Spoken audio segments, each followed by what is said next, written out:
Bienvenue dans cette vidéo de retour sur la question de est-ce que le cinéma de Hong Kong est mort. Déjà, j'aimerais vous remercier pour tous les bons retours qu'il y a eu sur cette vidéo. C'est la vidéo sur la chaîne qui a le plus de vues à l'heure actuelle. Alors, c'est évidemment, pour le moment, je suis encore une toute petite chaîne, elle n'a que 3 mois d'existence, mais ça fait plaisir en tout cas. Ça fait plaisir de voir que le sujet a intéressé. Il y a eu un certain nombre de retours très positifs, dont entre autres Télérama. On aurait pu, ce qui est un peu surprenant, hein, on ne s'attendrait pas forcément à ce que Télérama mette en avant une chaîne. Déjà, je ne savais pas que Télérama mettait en avant des chaînes YouTube, et encore moins quand ça traite de cinéma hongkongais. Donc je vois qu'il y a des évolutions en France par rapport à ça, et c'est une très bonne chose. Petit point également, vous avez peut-être remarqué que dans mes vidéos, je ne fais jamais de abonnez-vous, partagez, utipez, tous ces trucs. Ça ne veut pas dire que pour autant que je ne le souhaite pas. En réalité, je le souhaite. Tout ce que vous pouvez faire, c'est si vous aimez le contenu de la chaîne, tout ce que vous pouvez faire pour aider à ce que celle-ci se développe est évidemment le bienvenu. J'en serais très, très heureux et vraiment ravi. Comme vous avez probablement constaté, il y a quand même un petit peu de travail derrière. C'est pas juste là comme des vidéos comme je suis en train de faire actuellement. Le cœur de la chaîne, c'est des vidéos mensuelles avec un vrai travail d'écriture, un vrai travail de montage derrière. Et évidemment, ça prend beaucoup de temps. Toutes les contributions que vous êtes disposés à faire pour soutenir la chaîne sont évidemment les bienvenues. Voilà, donc de temps en temps, peut-être que je referai un petit rappel à ce niveau, mais de manière générale, vous ne m'entendrez pas souvent dire vas-y, lâche un pouce bleu, ce genre de truc. Ça me fait chier quand les autres le font, donc je ne vais pas le faire sur ma propre chaîne pour la plupart des vidéos. Commençons par les commentaires que la vidéo a pu générer. Et donc parmi les commentaires, il y a le commentaire de Oli. Salut Olivier. Merci d'avoir fait un commentaire sur la vidéo qui remarque que je termine la vidéo de manière assez optimiste par rapport au futur du cinéma de Hong Kong. Clairement, c'est un scénario optimiste. En réalité, si on veut être vraiment réaliste par rapport au futur du cinéma de Hong Kong, il y a deux scénarios possibles. Il y a le scénario optimiste que j'ai choisi de mettre en valeur dans la vidéo, et il y a le scénario pessimiste dans lequel l'industrie de Hong Kong continue son absorption, continue à être absorbée par l'industrie continentale, et l'industrie purement hongkongaise devient une entité de moins en moins importante quantitativement et qualitativement. Quand j'ai fait la vidéo, il n'était pas encore question du passage de l'article 23. Alors l'article 23, pour ceux qui ne le savent pas, c'est la mise en place d'une loi anti-sécession, anti-trahison, des termes très vagues, des termes qui sont issus du droit de Chine continentale et qui permettent en gros de sanctionner toute forme de critique du régime. Alors évidemment, ils sont en train de nous faire...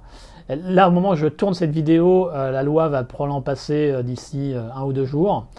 Donc quand la vidéo sera mise en ligne, très certainement la loi sera passée. On va voir exactement comment ça se met en place pratiquement, mais j'ai de gros doutes sur le fait, enfin sur toutes les assurances qu'il y a pu avoir par rapport au côté bénin de la loi sont à mon avis totalement, c'est de la poudre aux yeux, et ça va taper dur, et ça va probablement arrêter toute velléité de critique du régime, en tout cas de manière officielle, puisque officieusement, je pense que dans les têtes, le rapport à la Chine communiste ne va pas changer, bien au contraire. Mais en tout cas, ça aura évidemment un impact sur l'industrie. C'est quelque chose que Loïc Wall, dans les commentaires, a remarqué, et il a tout à fait raison. Quand j'expliquais les possibilités que l'industrie du cinéma de Hong Kong avait par rapport à celle de Chine continentale, donc je mettais en avant le fait qu'il était possible de faire des films avec des idées politiques qui allaient à l'encontre de ce que le Parti communiste chinois met en avant et oblige à mettre en avant en Chine continentale. Et donc ça permettait potentiellement de faire des choses un peu différentes et potentiellement beaucoup plus attractives pour le marché international. Évidemment, avec la mise en place de cette loi, à mon avis, cette possibilité est totalement fermée, va être totalement fermée. Donc ça veut dire que un film comme 10 Years, eh ben, c'est probablement le dernier de le dernier film de ce genre produit à Hong Kong après le passage de l'article 23. Je pense que ce sera totalement impossible de faire des films comme ça. Donc tout ce qui va être le côté politique, Hong Kong n'aura plus la possibilité d'en faire, n'aura plus la possibilité de faire des choses qui s'éloigneront de ce que le Parti communiste chinois accepte ou non. Reste la question des autres choses que Hong Kong pouvait faire et que la Chine continentale ne peut pas, à savoir donc plus du côté violence, plus du côté érotique, plus du côté fantastique. Ça, c'est une inconnue. Si on s'en tient à une application vraiment stricte de la loi, ça ne devrait pas avoir d'effet là-dessus. Mais vu qu'à mon avis, ça va être une interprétation relativement extensive de la notion, il y a de bonnes chances pour que d'autres éléments de censure de Chine continentale se retrouvent de facto appliqués à Hong Kong. Donc dans ce cas de figure, malheureusement, le scénario optimiste que j'avais mis en avant dans la vidéo semble de plus en plus improbable, et évidemment c'est très triste, mais il faut être réaliste, c'est parti pour être comme ça. Autre remarque, une remarque de Nekoala, Nekoala qui s'interrogeait comment Han Hoi et Pang Ho-chung et Edmond Pang pouvaient continuer à travailler dans ces conditions. Alors, on va prendre l'un après l'autre. Han Hoi, elle s'en sort plutôt bien en fait. Dans ses derniers films, elle a choisi de se placer à des époques un peu plus anciennes et on va dire pas forcément consensuelles, c'est pas vraiment le cas, mais des époques où si on prend un angle spécifique, on peut à peu près s'en sortir sans trop d'interférence de la censure. Alors je dis bien sans trop, hein, parce qu'il y en a quand même. Par exemple sur Our Time Will Come, clairement, enfin, mettre en avant l'occupation japonaise et montrer les Japonais comme négatifs, ce qui effectivement a été le cas lors de l'occupation japonaise de Hong Kong, ça pose pas de problème en soi. Après, je pense qu'il y a quand même eu quelques concessions. Par exemple, dans le film, ce qui est mis en avant, c'est la résistance communiste qui existait. Hein. Il y a eu une résistance communiste à Hong Kong contre l'envahisseur japonais très active, mais c'était pas la seule. Il y en avait également une issue du Kuomintang, et il y avait une résistance aussi des anciens maîtres coloniaux, même si elle était plus réduite, mais elle existait aussi. Donc il y avait différents types de mouvements de résistance, et le choix dans le film de ne mettre en avant que la partie communiste, clairement c'est fait pour faire plaisir au régime à ce niveau. Donc c'est pas faux, historiquement parlant, elle a raison, mais le fait de ne pas parler des autres tient plus à l'action directe ou indirecte de la censure gouvernementale. Donc si on est prêt à faire ce type de concession pour avoir accès à tout le reste, c'est-à-dire un budget beaucoup plus important, une capacité de recréer cette ambiance, de recréer cette période historique avec beaucoup plus de soin que ça ne pourrait l'être autrement, eh ben, si on est prêt à faire ce type de concession, c'est possible de faire des films. Golden Era était un peu dans cet esprit aussi. Donc, en fait, c'est une question de choix de sujet et du niveau de compromis qu'on est prêt à faire avec le pouvoir en place. Si on est prêt à en faire un peu et qu'on pense que ça ne dénature pas notre œuvre proprement dit, eh ben, on peut s'en sortir. Et c'est ce que fait Han Hoi. Pang Ho-chung, il est un peu sur la même logique, c'est-à-dire que lui, il alterne. Il va avoir tendance à faire un film de Chine continentale en coproduction, et puis après il va faire un film local, complètement local. C'est comme ça qu'il a fait Misbehavior en fait. Il travaille sur un projet de wuxia, un gros wuxia en coproduction en Chine continentale, puisque maintenant par définition, si vous faites un projet de wuxia, c'est forcément en coproduction, il n'y a pas de wuxia hongkongais, ça n'existe plus. Donc il travaillait et il continue à travailler sur ce projet. Et il s'est permis de faire Misbehavior, qui était le film du Nouvel An d'il y a 1 ou 2 ans, et qui est une production totalement locale. Il l'a fait en 4ème vitesse parce que ça lui permettait un peu de prendre d'air, de pouvoir dire ce qu'il avait envie, de pouvoir faire exactement, d'avoir toute la liberté qu'il souhaitait. Et je pense que c'est pas une mauvaise façon de faire, d'alterner comme ça un film hongkongais, un film en coproduction. Ça permet un peu de souffler. Il y a maintenant un certain temps, quand j'avais interviewé Gordon Chan, je lui avais demandé vu que maintenant vous faites que des coproductions, pourquoi est-ce que vous n'irez pas vous installer à Pékin comme certains autres réalisateurs hongkongais l'ont fait? Et il m'avait dit non, ça je peux pas le faire, si je reste trop longtemps là-bas, j'ai l'impression d'étouffer, j'ai besoin de revenir à Hong Kong. Je pense que c'est la bonne approche, c'est avoir un pied dans le marché de Chine continentale et un pied toujours à Hong Kong. Bon, maintenant ça c'était la configuration possible jusqu'ici. Vu que Hong Kong va de facto par la loi, par l'article 23, devenir de plus en plus proche d'une ville du continent, je ne sais pas si ce type d'exercice va continuer à faire beaucoup de sens. Mais bon, en tout cas, l'idée c'est qu'il y a moyen, selon votre niveau de compromission, de faire des films en Chine continentale sous le format de la coproduction. Et ça m'amène à un commentaire qui a été fait par La Reine des Reins. La Reine des Reins, il trouvait que dans certaines coproductions, et essentiellement dans les coproductions faites par Wong Jing et Benny Chan, eh bien, il y avait encore beaucoup de cet esprit hongkongais dans leurs films. Et je pense qu'il a raison, effectivement, parce que, en fait, dans la vidéo, j'explique que les coproductions, par définition, sont faites pour le marché chinois, pour le public chinois, selon les critères définis par le gouvernement chinois. Bon, ça, c'est vrai, c'est sûr. Maintenant, il y a quand même des degrés différents dans ce qui est fait dans ces coproductions. Il y en a certaines qui vont complètement embrasser le marché chinois et complètement s'adapter à ce qu'ils voient être sur place. Par exemple, il y a eu les films il y a eu le film de Nadiel Lee, The Climbers. Clairement, c'est un film pour les Chinois du continent. Le but, c'est d'aller dans le sens de ce qui va leur faire plaisir, d'aller dans le sens de ce qui va faire plaisir au gouvernement et vraiment de s'adapter totalement au marché chinois. À la limite, on peut dire que le côté surdramatisé de certaines des épreuves auxquelles ils font face est une touche hongkongaise, ça peut effectivement s'argumenter, mais en gros, à 80%, 90%, c'est un film du continent.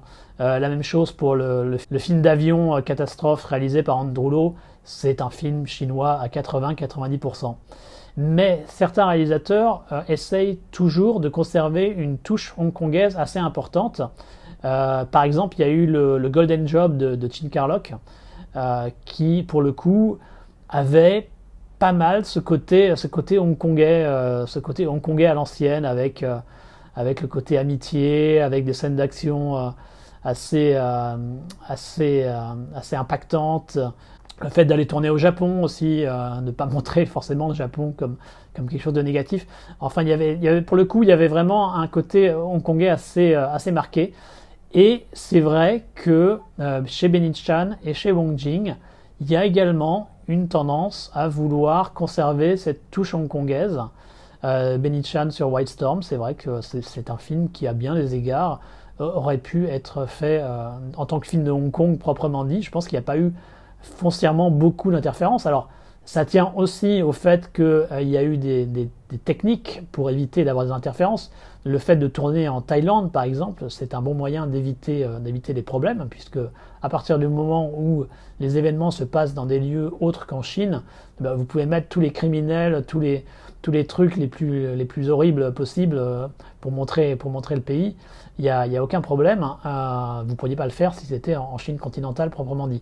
Bon, en tout cas, si vous le faisiez, vous auriez un certain nombre de contraintes. Il faudrait montrer que les criminels sont bien sanctionnés à la fin, que le Parti communiste est déjà sur le coup. Enfin, un certain nombre de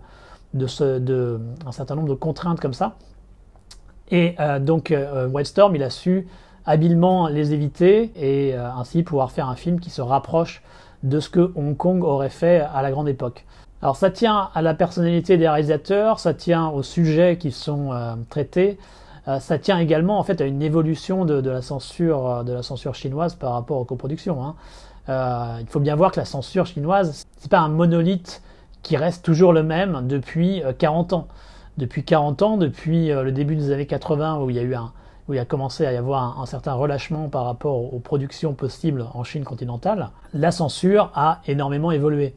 Donc, ce qui était possible à l'époque de White Storm, je ne sais pas si tout passerait à l'heure actuelle avec la censure actuelle de Xi Jinping. Il faut bien voir qu'avant Xi Jinping, la censure chinoise avait tendance petit à petit à se relâcher. Elle acceptait un certain nombre de films fantastiques à partir du moment où ils étaient faits sur la base d'œuvres littéraires célèbres. Il y avait un certain nombre de conditions qui étaient possibles. On avait vu des zombies, par exemple, dans la trilogie The Four de Gordon Chan, ce qui aurait été impossible avant. Donc, il y a eu un certain nombre d'évolutions comme ça de la censure chinoise qui ont permis de faire un certain nombre de choses que 10 à 15 ans plus tôt auraient été impossibles. Mais maintenant, depuis 2012, depuis 2013 en fait, c'est l'effet inverse, hein, ça se resserre graduellement de plus en plus, et donc un certain nombre de choses qui étaient possibles il y a 10 ans, ça l'est plus forcément maintenant. Donc c'est toujours très compliqué d'avoir affaire à la censure chinoise. D'ailleurs, petit détail, petit éclaircissement par rapport à la censure chinoise, il s'agit en fait d'une double censure, qui était un système qui avait été également mis en place à une certaine époque en Corée du Sud, dans les années 70, début 80, si ma mémoire est bonne. C'est donc un système de censure sur la base du scénario. Donc vous devez d'abord soumettre votre scénario et il faut qu'il soit accepté par la censure chinoise. Ensuite, vous tournez votre film et après, vous devez projeter le film à la censure et à nouveau, la censure peut vous demander potentiellement des nouveaux changements. Et ça peut être des changements différents de ce qui avait été dans le scénario. Donc c'est vraiment un système très draconien. Vous ne pourrez pas échapper à la censure. Et ça pourra évoluer en fonction de qui est en charge de votre dossier, de qui est en charge à la tête de la censure gouvernementale. Donc c'est vraiment pas facile pour les cinéastes de s'y retrouver, d'autant plus que les guidelines, les instructions par rapport à ce qui est possible ou ce qui n'est pas possible de faire ne sont pas connues. On a quelques idées, on a quelques informations par rapport à certaines choses qui sont acceptées ou qui ne le sont pas, mais ça reste très vague, il y a plein d'éléments qu'on ne sait pas. En fait, si vous voulez faire un film par rapport à quelque chose qui n'a jamais été fait, vous allez aller en territoire totalement inconnu. Vous allez donc devoir développer votre scénario, le soumettre à la censure, et vous allez découvrir si le sujet que vous avez choisi est problématique pour la censure ou non. En fait, vous ne le saurez pas forcément. On le sait donc pour certaines grandes lignes, mais il y a plein de détails. En fait, on n'en a aucune idée. Et il faut tâtonner avec la censure pour réussir à soumettre et à faire passer et à passer les chiens de garde du gouvernement chinois. Et pour terminer sur cette question, Wong Jing est effectivement un de ceux qui continue à conserver une touche hongkongaise très prononcée dans ses coproductions.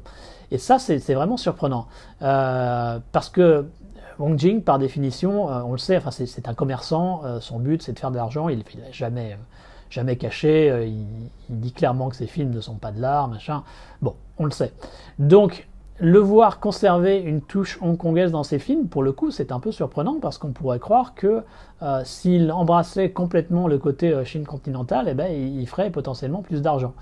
Mais il ne l'a finalement pas trop fait. Dans mon livre, j'avais déjà noté le fait que Wong Jing semblait être vraiment, sincèrement passionné par les années 60 à Hong Kong.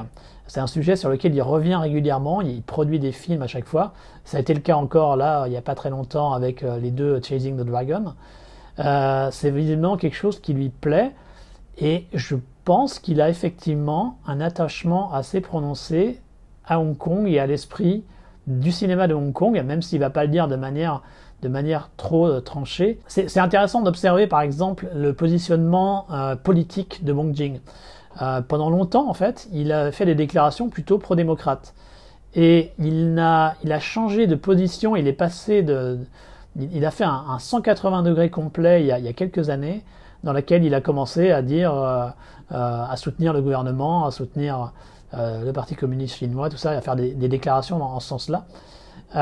On peut vraiment se demander si c'est des déclarations sincères ou bien si c'est juste des déclarations opportunistes pour lui permettre de faire les films, de coproduire et de continuer à faire ce qu'il a envie de faire. Dans un film comme Chasing the Dragon, le premier, pas bien décoté, c'est vrai que c'est un film qui aurait pu être fait à la grande époque du cinéma de Hong Kong dans les années 80-90. La seule concession qui est faite à la censure, c'est le fait de vraiment mettre en avant les occupants coloniaux, les Anglais, comme des monstres, comme des corrompus complets, racistes, enfin, de vraiment charger la barque à ce niveau. Et c'est essentiellement grâce à ça, je pense, qu'il peut les faire en toute liberté. Il a fait ce qu'il devait faire par rapport à ce que le gouvernement chinois souhaite voir par rapport à ça, et ça lui permet de faire à peu près tout le reste, tout en sachant que le côté anglais corrompu et tout, c'était partiellement vrai, hein, ça se basait, entre autres, ça se basait partiellement sur une situation réelle. Donc il n'a pas non plus à réinventer complètement l'histoire, il suffit juste qu'il en rajoute, qu'il charge bien la barque, et comme ça, il est tranquille. Et il peut faire à peu près ce qu'il veut sur le reste de la description du Hong Kong des années 1960, avec tous les moyens qui sont ouverts par le biais d'une coproduction. Quelque part, c'est une approche assez intéressante, et c'est pas forcément plus bête. Après, est-ce que ça permet vraiment de donner des bons films pour autant? Bon, ça reste des films Hong Jing, hein, donc c'est pas des chefs-d'œuvre en général. Mais si vraiment vous voulez avoir toujours accès à cette touche hongkongaise dans des films à gros budget, et ben c'est effectivement du côté de lui qu'il faut aller, du côté de Bong Joon, du côté de Ben Chan, du côté de Chin Kar-lok, du côté d'Hermanio aussi. Hermanio parvient à conserver une touche assez hongkongaise dans ses coproductions, et donc c'est intéressant. Est-ce que ça va continuer à perdurer suite à l'article 23 et suite à la reprise en main et suite à la continuation de serrage de boulon qui est faite par la censure chinoise?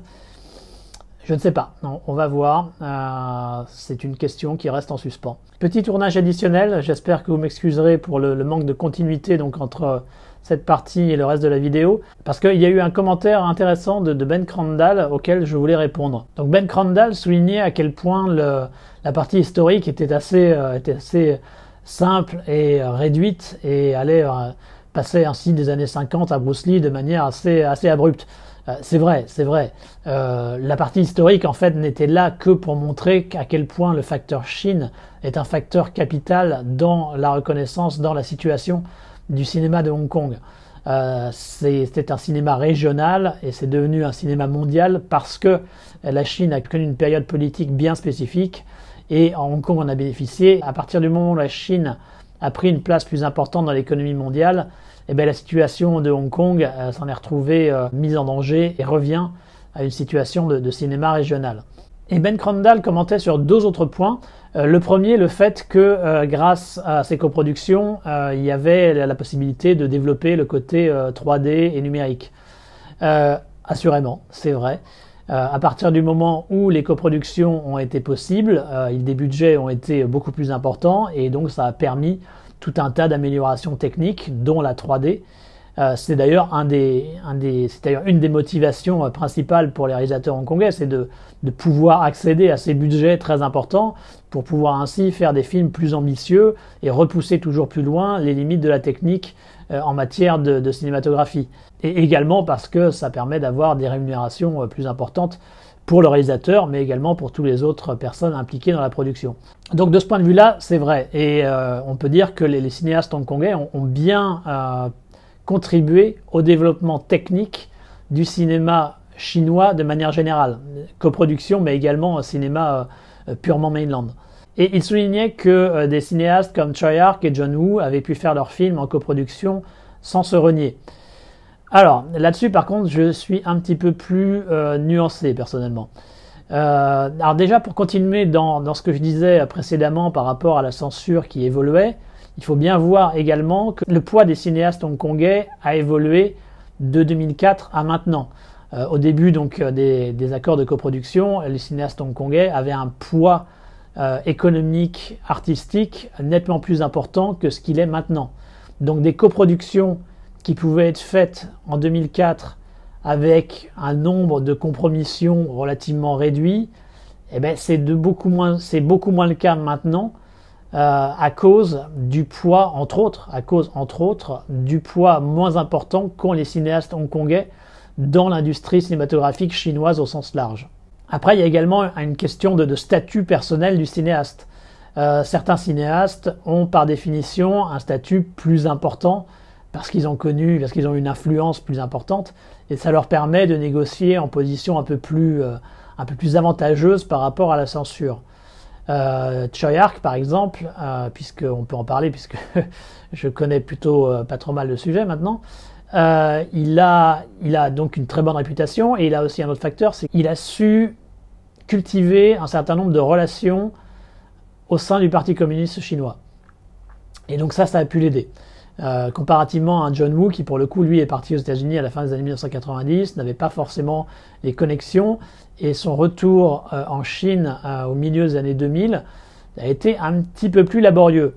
Et ça m'amène au deuxième point. Alors, quand on parle de sens renié, il va falloir définir le terme sens renié, en fait.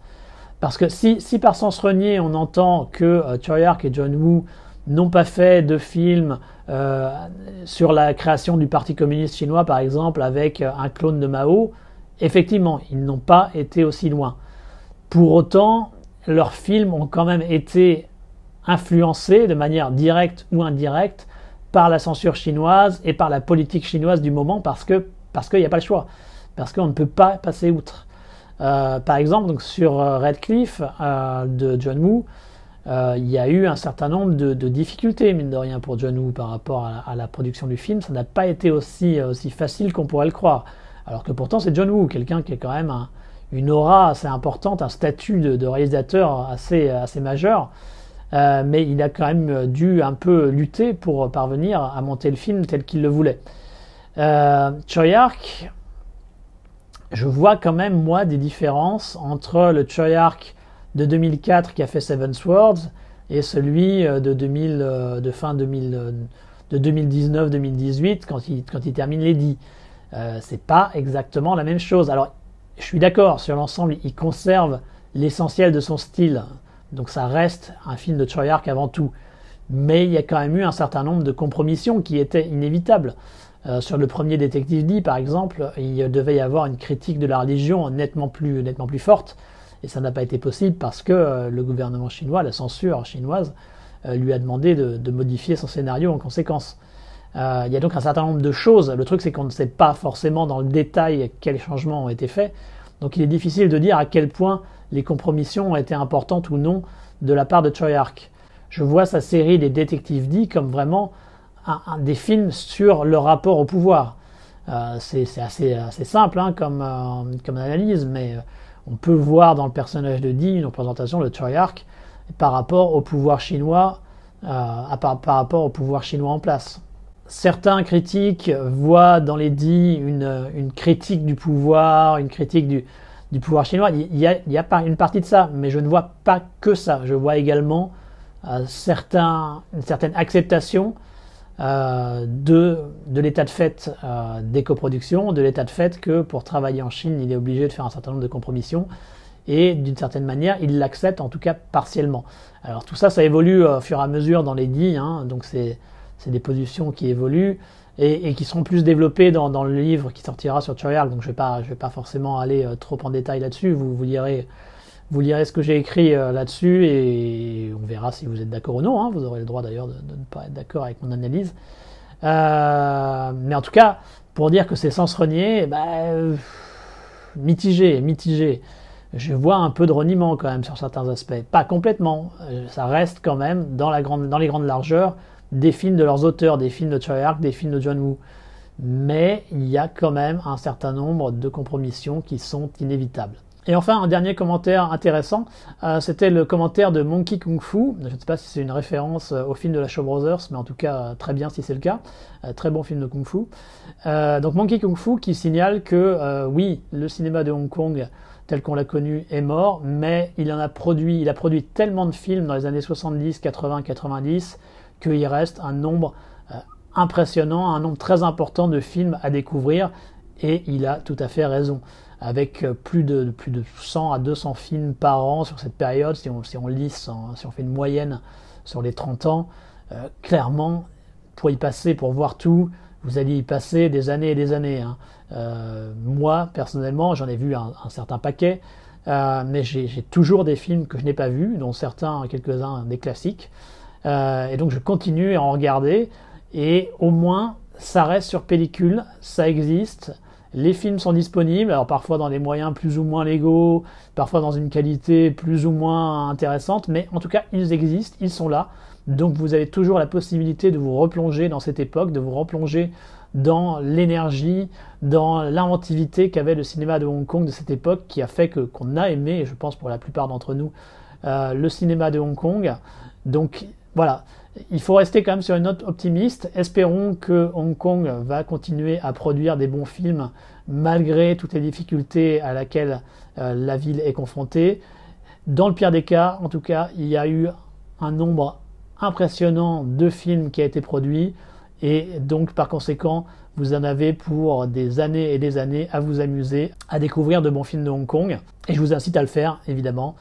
Profitez-en, amusez-vous bien en regardant les films, c'est de la bombe, donc il ne faut pas se priver, continuez comme ça. Voilà, c'est terminé pour cette petite vidéo de retour par rapport au cinéma de Hong Kong. La prochaine vidéo va être publiée dans 1 à 2 semaines comme d'habitude. Le sujet va être totalement différent. Je pense que ça va probablement intéresser un petit peu moins de monde, mais ça a l'avantage d'être un sujet qui est très peu discuté en vidéo ou de manière générale au sein des amateurs de cinéma asiatique, donc j'espère que ça vous intéressera. Voilà, donc je vous dis à très bientôt, et profitez-en. Continuez à soutenir l'industrie de Hong Kong d'une manière ou d'une autre, continuez à soutenir la ville d'une manière ou d'une autre, et moi je vous dis à bientôt pour la prochaine vidéo.